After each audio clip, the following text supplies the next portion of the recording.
Fun with facts. Curious minds. We're jumping to elephant dung. All right, so this is Hipster as Hipster AF. Last episode, we decided we're not going to swear on this podcast so we can actually make some money off it. Hipsters, it's a weird one. My biggest problem with Hipster is, what do you think a hipster is? What's a hipster to you? Long beard, flat cap, wears a vest, takes everything and deconstructs it. How so? Say one of the most hipster things I ever saw was a deconstructed cappuccino. So it was a shot of a shot of milk, a shot of espresso, and a shot of water, and you had to mix it in yourself, and you paid more for that. Yeah, of course you do. And like those sorts of things. That's hipster. But hipster is very low lighting. Hipster is whitewashed walls. Uncomfortable seats. Dude. Very, very... Why? Collective I teacups. rant about this to my friends. The goddamn hipster restaurants. I don't care how good your food is. I'm not going to have a good time if I'm sitting on a wooden bench. On a bench, I wasn't close to swear. people like this.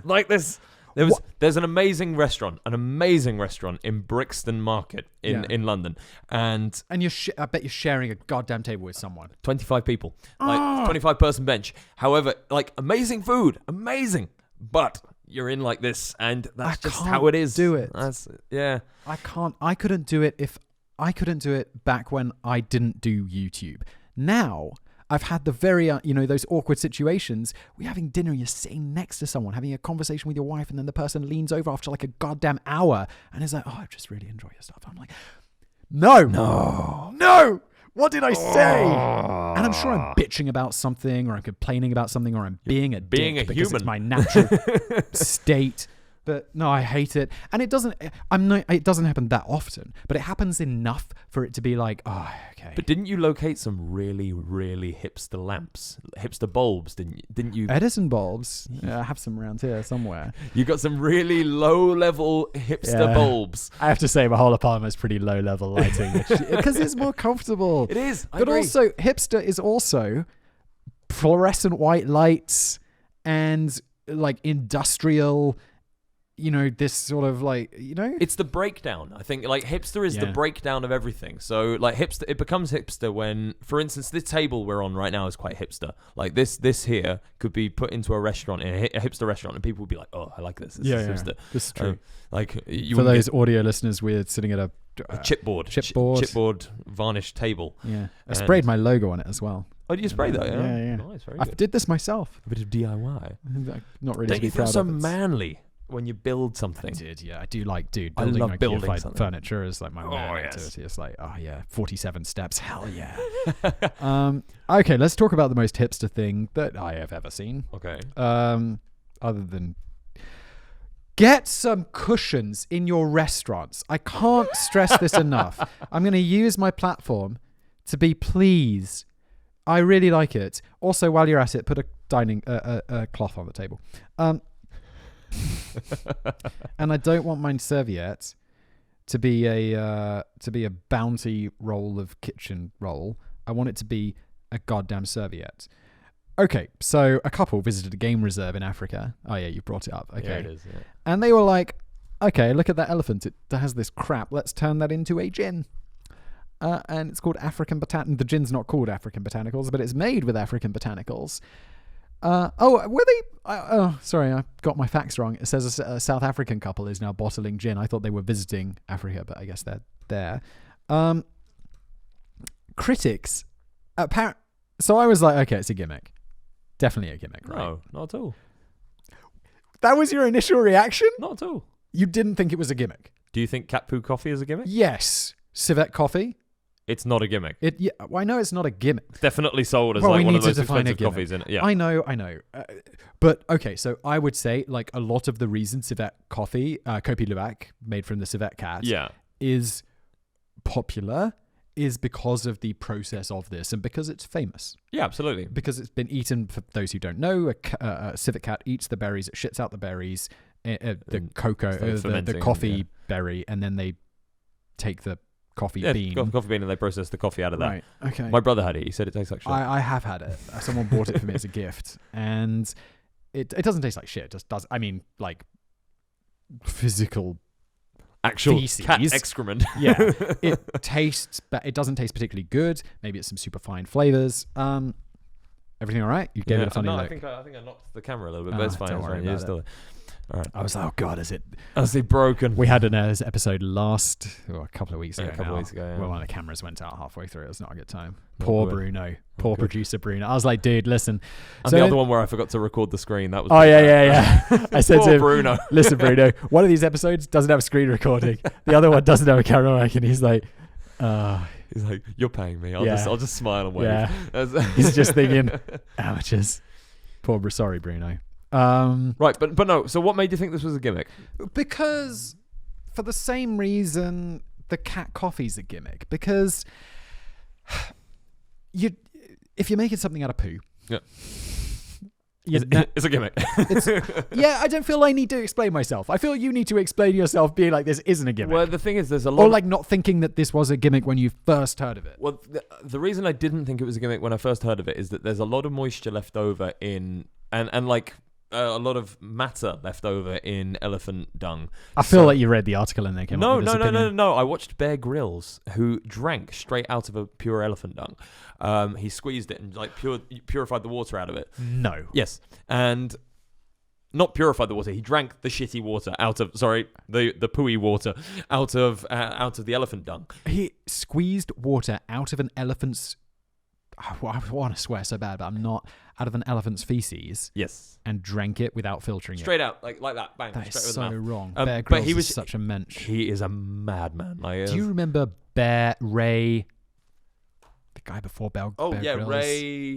Ray Mears. Ray Mears. Oh, he was such a legend. He was actually good at the bushmanship stuff. Yeah, he was really good at it. I really enjoyed Ray Mears. But then Bear Grylls is more extreme.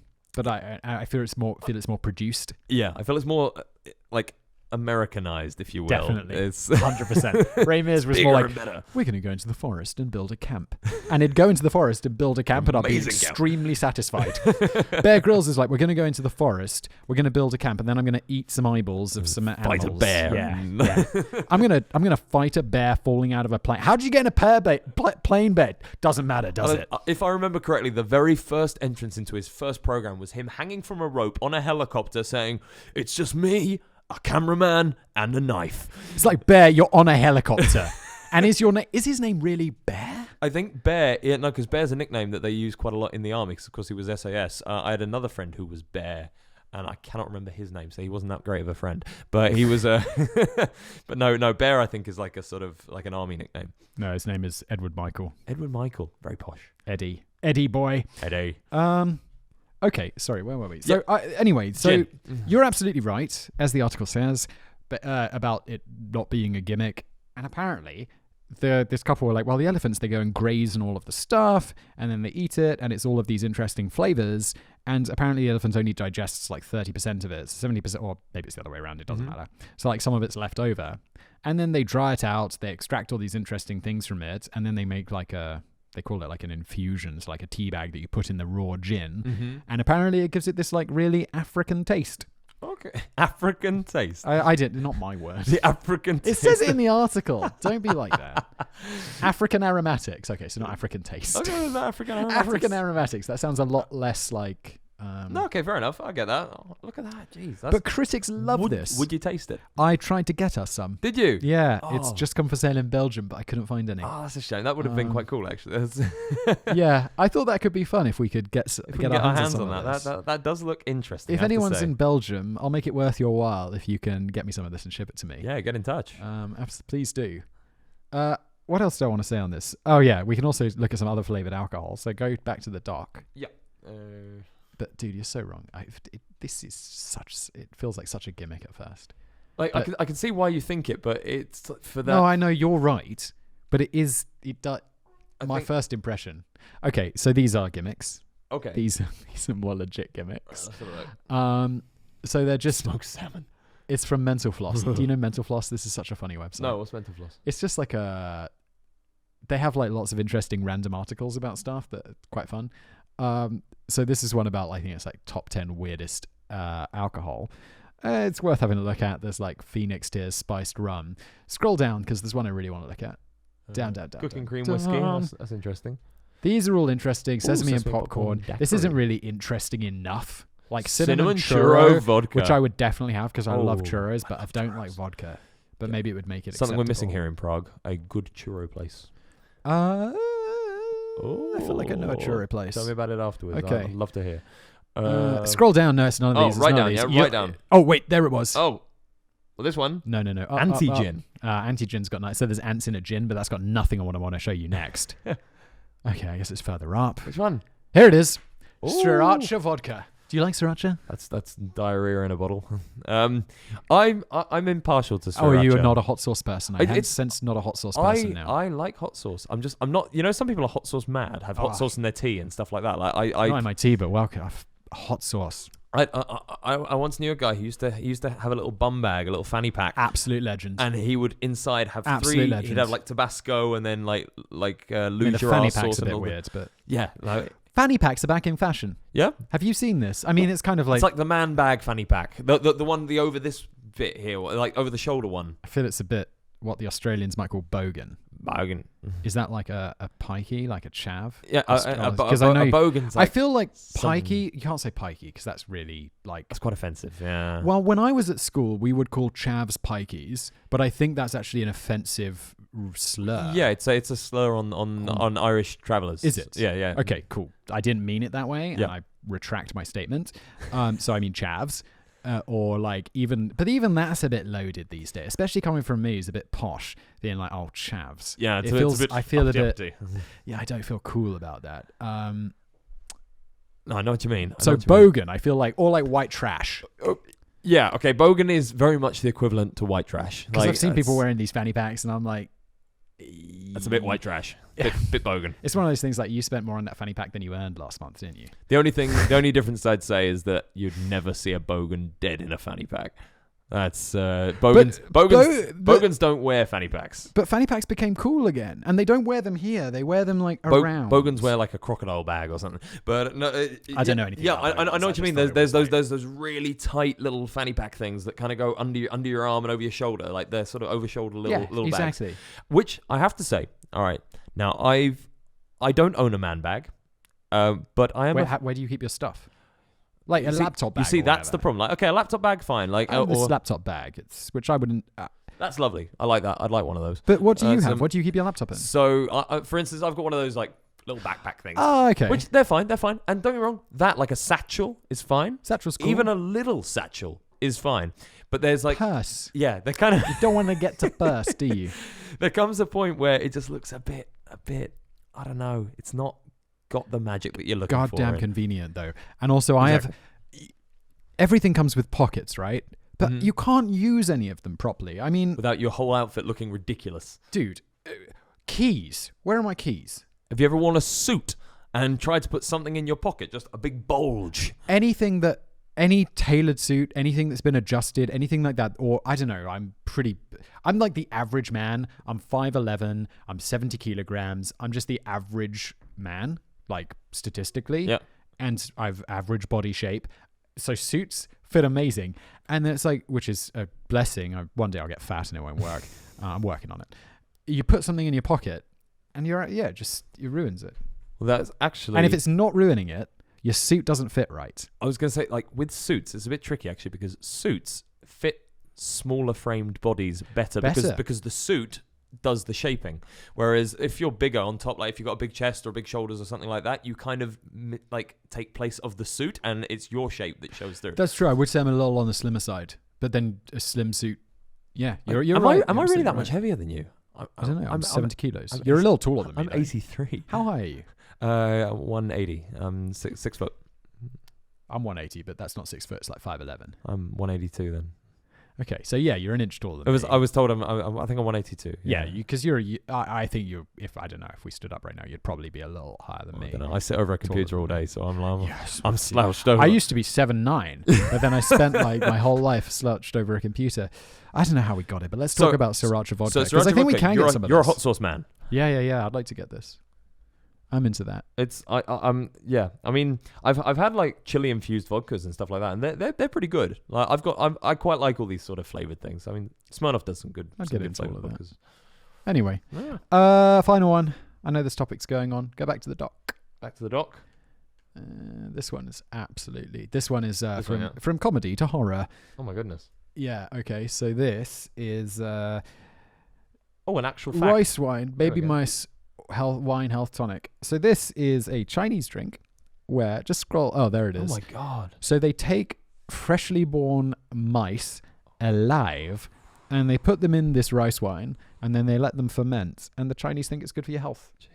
But the Chinese, they also like the rhino horn and all of this stuff. Well, Chinese, they eat baby mice and things like this live. Like they'll put them on your plate and then, like it's so hard to comprehend with China as a whole, with like their eating habits and things like that. They just have such a different mentality to animals in terms of like food than we do. Like it's not just some animals. Well, no, like things just because they eat dogs. No, that's not what I mean. Like things like, would you eat a live baby mouse on your plate? No. Like I don't think I'd eat an alive anything. No, well, there you go. That's a delicacy over there. Like things like fish, they like their crabs to be moving and cut. And like that's it.